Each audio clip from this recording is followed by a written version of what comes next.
સરસ મજાનું ફૂલ બનાવી દો. અદબ. જો આપણે ગુજરાતી મહિના અને અંગ્રેજી મહિના શીખી ગયા ને? તો ચાલ આજે આને ક્રમમાં ગોઠવતું જવાનું અને પઝલ બનાવતી જવાની છે. ચલો રિદ્ધિબેન પહેલા બોલો ને. કારતક. કયા મહિના કહેવાય? આ ગુજરાતી કે અંગ્રેજી? સરસ. માગસર. સરસ લાઈન મેળવજો હા, નકર નહીં બને.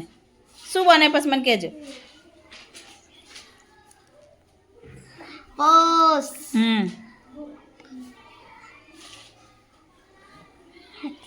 મહા.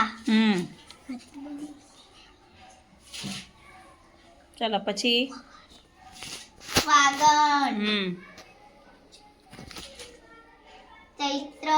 સરસ. વૈશાખ.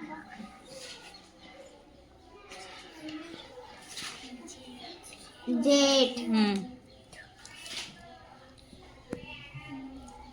પછી જેઠ. અષાઢ. શ્રાવણ. લાઈન મળવી જોઈએ બેટા, તો જ મસ્ત દેખાશે. આ લાઈન છે ને, આ લાઈન. હા એમ. સરસ. ભાદરવો. એમ ખસેડાય ને બેટા, બધી આગી પાછી થઈ જશે. ભાદરવો. આસો. ચાલો હવે મને જયેશ કહેશે. જયેશ કયું શું બની ગયું? મગર.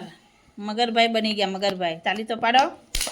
જો થઈ ગયું ને. જો કારતક, માગસર, પોષ, મહા, ફાગણ, ચૈત્ર, વૈશાખ, જેઠ, અષાઢ, શ્રાવણ, ભાદરવો અને આસો. ચાલો હવે અંગ્રેજી મહિના બનાવશે વિરાજભાઈ, પછી એ યશુબેનનો વારો. બરાબર? ચાલો મૂકો. આમ આડાવરી કરી દો. તો આમાં ઉકલે ને એમ સીધા મૂકી દીધો. પછી વિરાજભાઈ આપણે એ કરશે. પછી વિરાજભાઈ દિવસો પણ કહેજો હા બેટા, એ કેટલા દિવસો હોય ગોઠવી દીધી ને? સરસ. ચલો પહેલાં ગોઠવી દો, પછી મને દિવસો પણ કહેજો.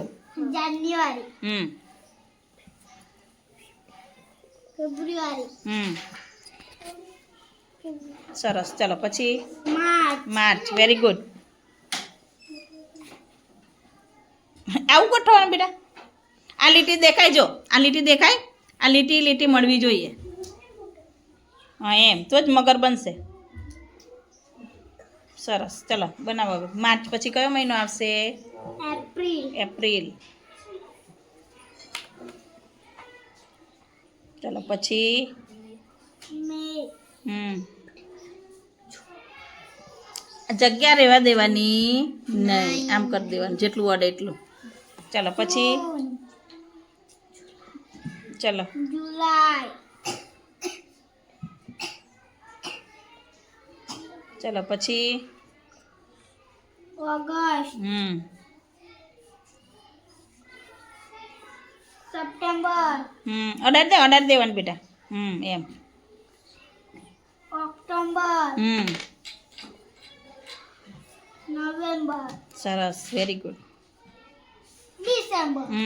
કોણ બની ગયું? મગર. શેનું ચિત્ર બન્યું?